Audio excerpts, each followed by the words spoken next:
What is up, everybody? This your man Dre Mack with another episode of the Dre Mack Podcast Show. I am going to talk about respect. I don't believe that men we're not respecting each other.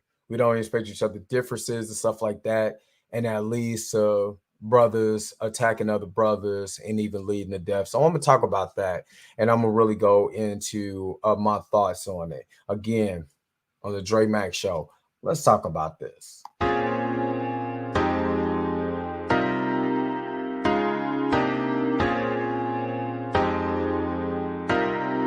What's up? What's going on, everybody? This is your man Dre Mack with another episode of the Dre Mack Podcast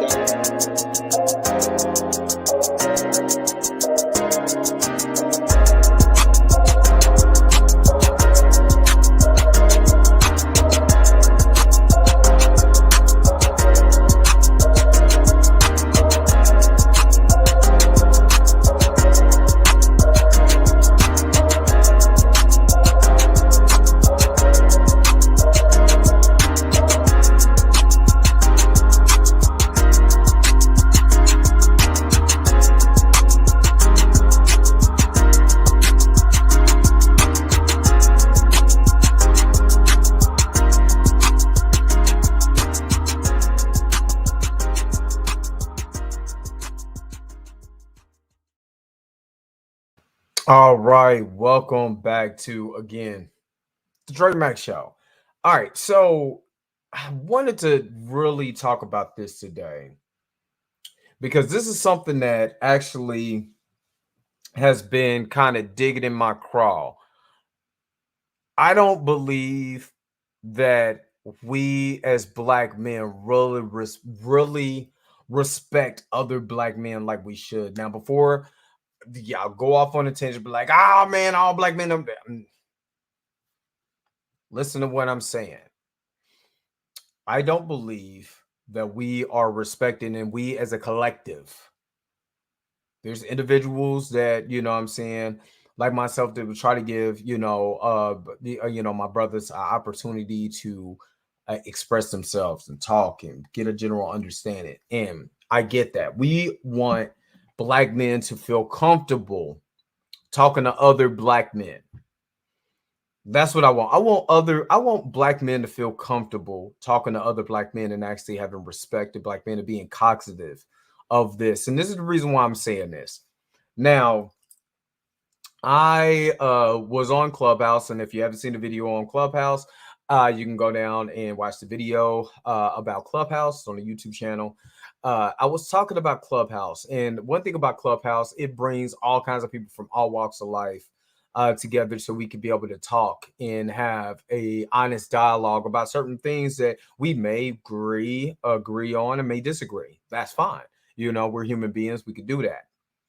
In the process of doing that, what I've seen, especially because I believe social media is a microcosm of society. It's a small microcosm because, again, you could create whatever character you want to create when it comes to social media. So if you want to be the richest man on earth, on especially on Clubhouse, because it's an audio app, you can be the most baller person on face of the planet. You got your IG hooked up to it. You could be the most beautifulest woman on the face of the planet. You could have all these degrees. You could be whatever created character that you want to be on social media. What I mean by microcosm is just a small portion, but words do matter. You can see what someone, you can kind of tell how someone is based on what they agree with, what they disagree with, what they're passionate about, what's in their heart. You know what I'm saying? And passion always lies in a man's heart. So I would have men on panel in some of these, these rooms. We're on stage, you have people in the audience and stuff like that. And a brother might disagree or take something wrong that another brother will say. Instead of saying, you know what, my bad, You know what? I didn't understand that. Can you fully explain, kind of what what you were saying? Okay, you know what? I don't agree with that. You know what I'm saying? But I appreciate, the conversation, but I strongly disagree. And we leave it at that. We get to bashing other men.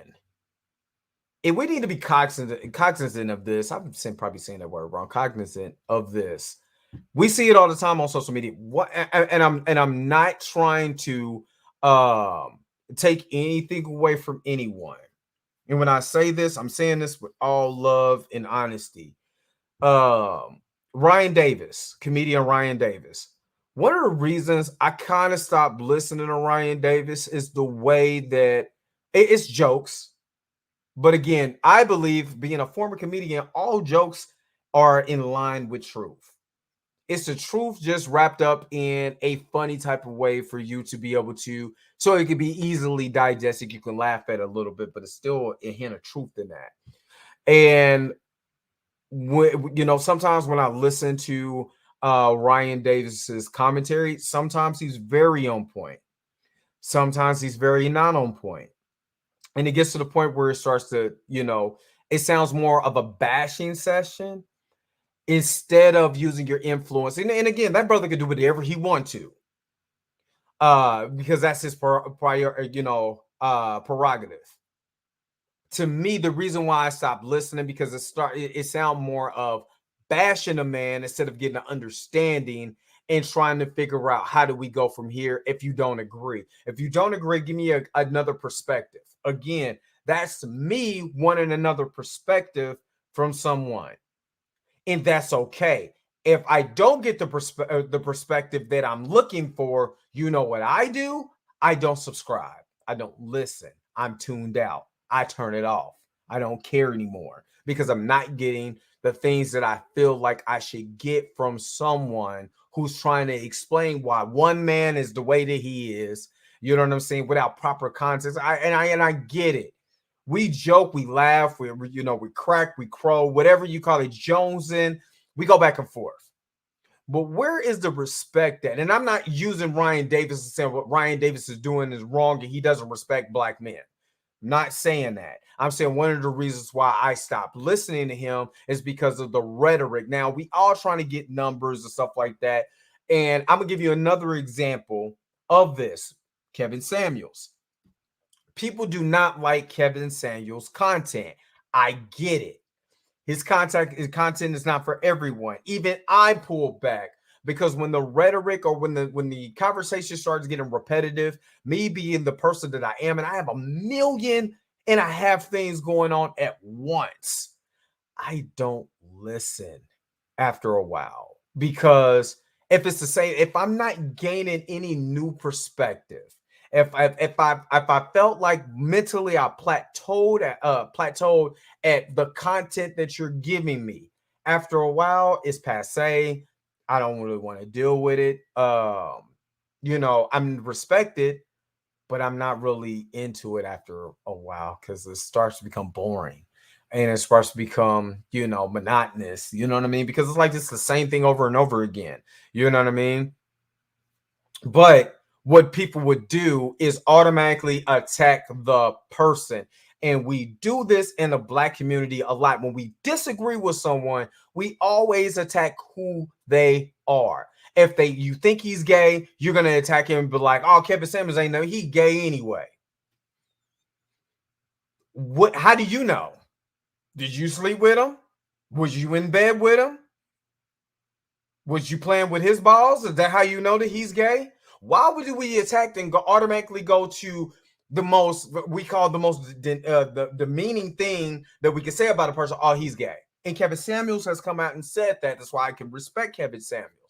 You know what I'm saying? Because he asked the question, why do we go there? Now, Lil Nas X is gay, and we're not consistently just bashing him, because that community is going to come after you for saying what you're saying about this person, especially in this type of format, in this light.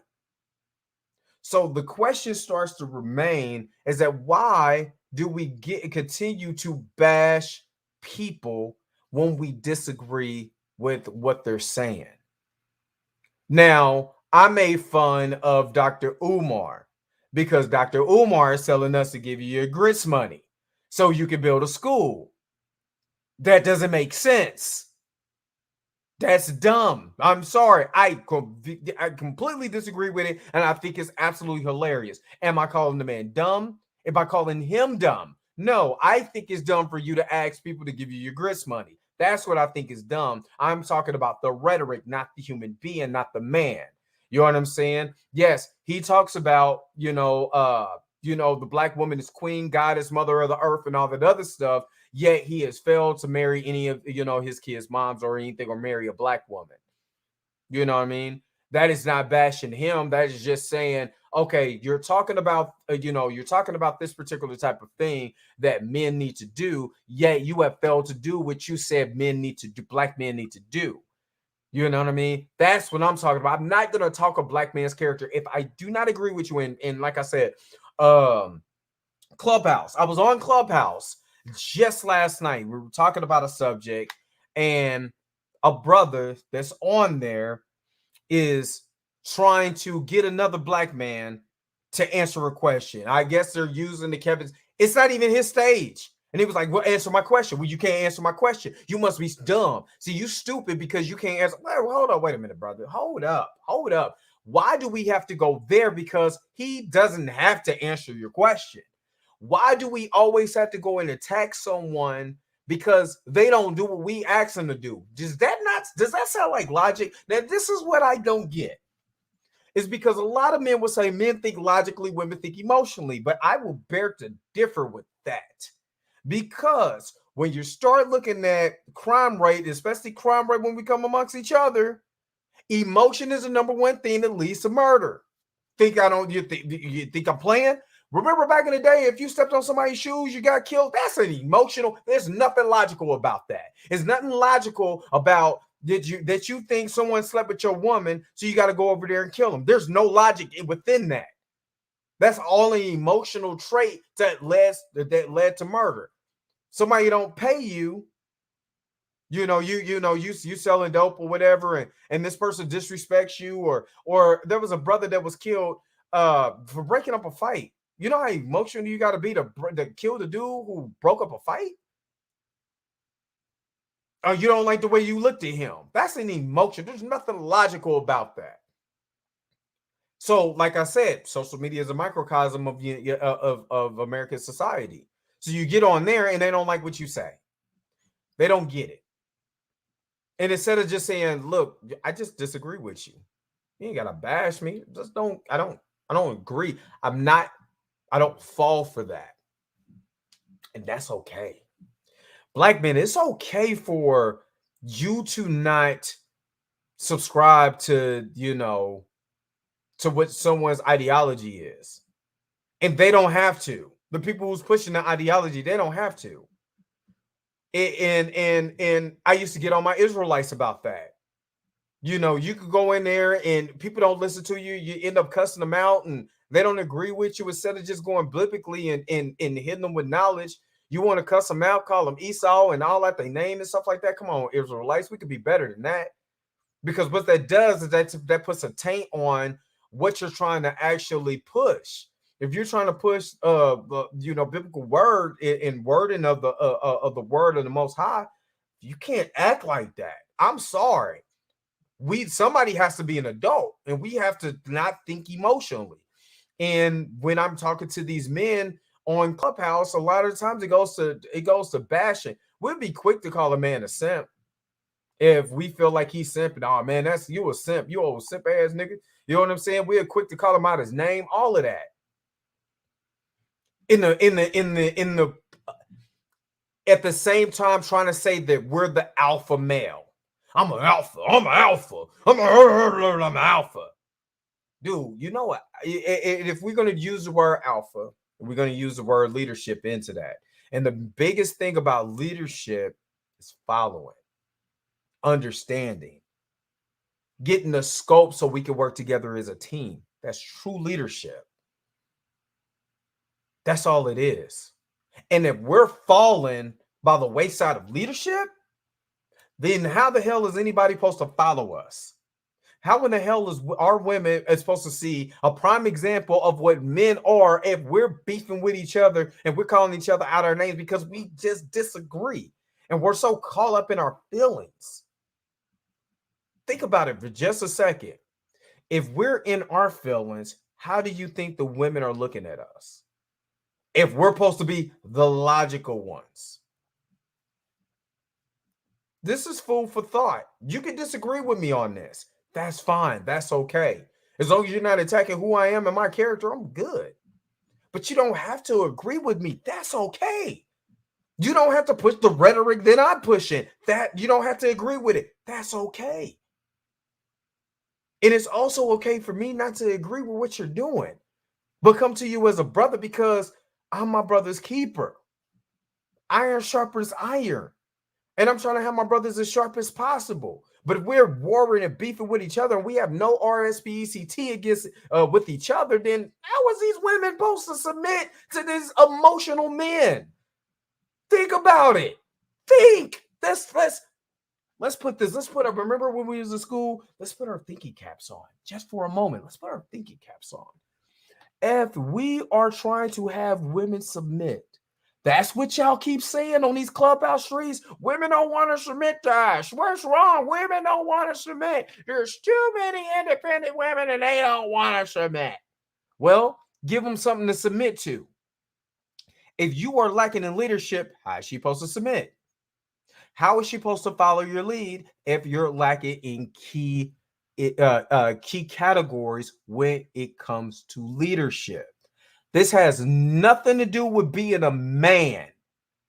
This has something to do with actually just leading yourself. If you are unable to lead yourself, how is someone supposed to follow you? Same thing with brothers. If we're supposed to be a united front, we are going to have to learn how to agree to disagree. You don't have to follow the rhetoric. You don't have to, even as asinine as the rhetoric could be, that's okay. I don't agree with you. And these are the points why I don't agree with you. No, I'm not emotional. Logically, I just thought about it and I processed it and I comprehended it. And as me trying to comprehend what you're trying to say and getting a general understanding, I just don't agree with it with the logic that you're speaking. That is okay. I don't have to agree with you. I don't have to follow suit. It seems like we want to have dominion over people. And if you really want to get the true gist of this, we were never supposed to have dominion over people. We were never supposed to have dominion over people. And that is a mentality that comes from slavery. And we have to break that chain. That is a curse. To think that just because you feel like you're here in life, that you're above you're here. You feel like I'm here. I'm doing this. I'm doing that. I'm the man. You know what I'm saying? You walk around, you're holding your jack, your nuts big. Yeah. I'm the man. I'm the man. And everybody down here is below me because I do this. Everybody else is below me because I'm here. Everybody else is below me, but I cannot. I'm telling you, wait for the fall. And I was going to say I cannot wait for the fall, but that's not right. Because that's what I felt. That's the emotion. Now you see how that works. When I got my emotions involved, I wanted you to fall. But logically, I just want to see the error in your ways. I just showed you a parable of how that works. And there's so many guys who get on and they feel like they're here because really morally, they're down here. They're way below. They have self-esteem issues. They are not secure within themselves. They know what their passion is, but they feel like because I make money, I'm here. Why? So you could feel like you're better than someone. So you could feel like you're a man. This is how much society has beat y'all up, black men. That you will go and look at your brother like he ain't nothing. Just for the sake of feeling like you're somebody.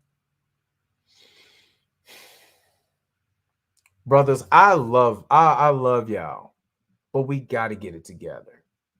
We got to be better than this. It had to be way better than this. Because honestly, think about it.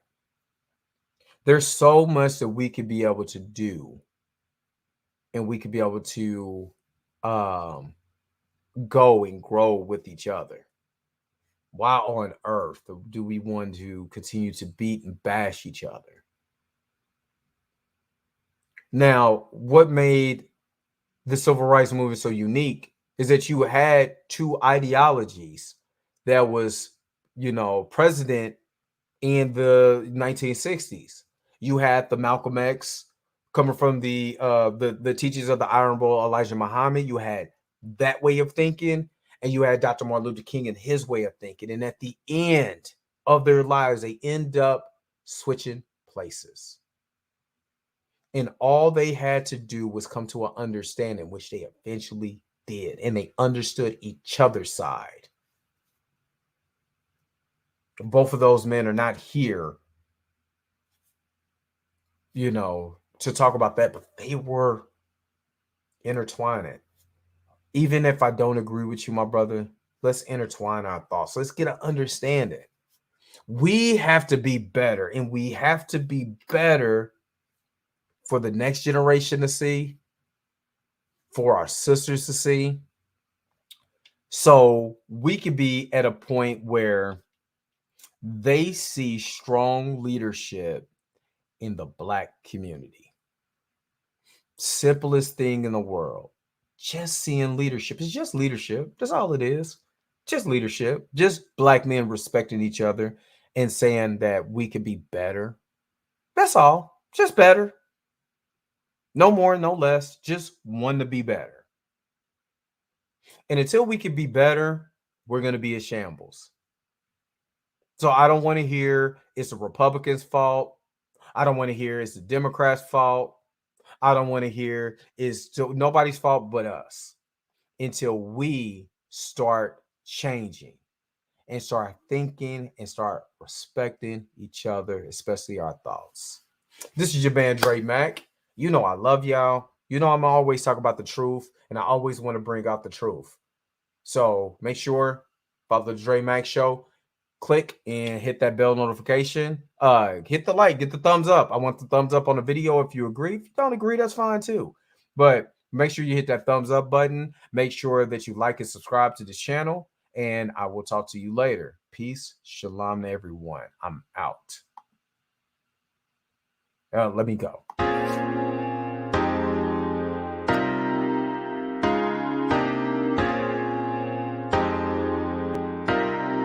What's up? What's going on, everybody? This is your man, Dre Mack, with another episode of the Dre Mack Podcast Show.